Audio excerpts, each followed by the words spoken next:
Hey, what's up, fellas? I'm Ryan, a certified strength and conditioning specialist from theworkoutcorner.com, and you know what today is. It is a great day for working out and answering some of your questions. Which is exactly what I do here every Monday. I pick the top 3 questions from the comment box below, and winner of best question gets free access to my 80/20 workout toolkit, where I share with you the 5 blueprints you need to build the body that you want. So with that being said, let's jump into our first question. James95 says, hey Ryan, what are your thoughts on protein shakes mass builders for increasing size as well as staying lean? Yes, popular question, right? Every episode, I think, for the past year now, someone wants to know, right? We want to know about, all right, what protein shakes, or do I need to take protein shakes? And protein shakes are a tool or a means to an end. They're not the solution. So as long as you view them in the appropriate context, they're great to use. I mean, I take protein shakes because it helps me save a lot of time and get the protein I need right away. Do you have to take protein shakes? No, of course not. But again, it comes down to your training goals and the time and just the effort that you have to put in.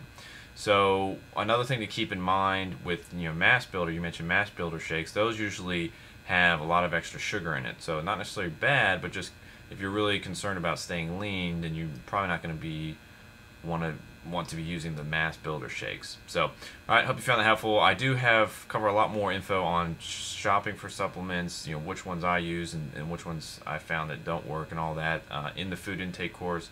Once I know that you've gone through the food intake and you know the proper training there, then I have no problem sharing everything that I've used and found out about supplements. But again, supplements are not a magic solution, and they're not the devil either that other people claim for them to be. There's just a lot of, it is kind of like the wild west. I was at a supplement conference a couple months ago, and it's very interesting to listen to the FDA and some of the other speakers they had there. So it's just something you have to be aware of, and at the end of the day, you're responsible for your body and taking care of yourself. So as long as you're comfortable with that, then by all means give it a try and see how it works for you. Alright, hope that helps. Driver says, hey Ryan, working rotating shift the past year, my health and fitness has definitely gone downhill. I think most people working shift work can agree it's easy to take a toll on the health. Hey, absolutely. Let's see. I'm tempted to buy energy drinks and other healthy things to keep myself awake. I feel lazy on days off and I lose motivation to stay fit. I want to get started on your home workout program. Any other advice? Thanks. Yeah, great question. So sure, a lot of guys, I'm sure you're out there doing rotating shift work. And so what you need to do, or something to keep in mind, is that because you don't have time as a constant throughout your week, in the sense that, okay, I know I'm always off at 5, you have to plan ahead more. And you should always be planning ahead, but you really need to, come Sunday or Saturday or whenever your rotating shift starts, you want to plan ahead and pencil in your workouts that just for that particular week ahead of time, and that's really going to help you. You'll find it doesn't sound that complicated, but you'll find just taking the 5 minutes of effort to do that up front is going to give you a lot more motivation to go through and follow through the workout as you're going through your work week and dealing with those rotating shifts. Alright, so that's something I'd recommend. Another aside is, something just totally to kind of think about on the outside is if your health and fitness is taking a serious toll, then you need to step back and look at, okay, is this like the right job for me, right? So, because you shouldn't be working yourself to death.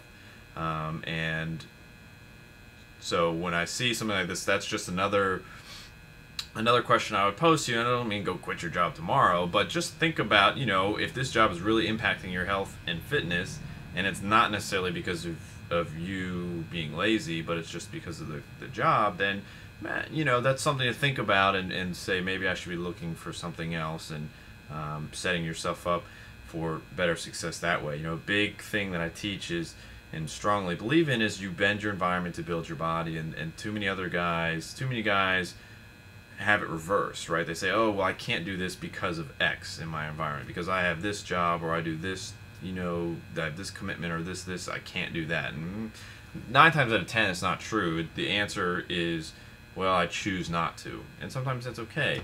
But what I want you to consider is, well, what are some other choice options I have? Alright, hope that helps. 65 Adam says, hi Ryan, is it possible to lose weight without losing size? I've been gymming for quite a few years and have seen good results. In the last 2 months, I've lost about 3.5 pounds. Awesome on the scales, but I think I've kept size. Is that possible, or is it all in my head to make myself feel better?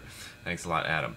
Yeah, it's definitely possible to lose weight. And there are a lot of questions this week about kind of cutting, losing weight, but keeping mass. And it's a very popular topic, and I think a big reason for that, and myself included, why I was always so kind of fascinated by it, is just that from a psychology standpoint, as humans, we fear loss of something more than we want to gain something, right? So we are actually like more afraid of losing muscle than we are of gaining it per se. So that's I believe a big driver behind these types of questions. And to really alleviate that, you really just got to take action and do it. So you have already done that, so props to you. But for the other guys, the other questions, you know, if you're tracking your progress week after week, there's no way you're going to wake up one day and have no muscle because you were cutting and you lost all your muscle. It's not going to happen.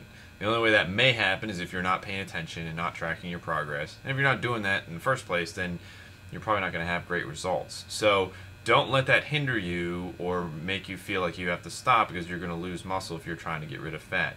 Very often not going to be the case. And that, again, that was something that took me a while to go through. And when you lose fat, you're going to look even like you have more muscle. It looks like you gain muscle because you're just going to have more definition. That's another big plus to it as well. All right? Hope that helps.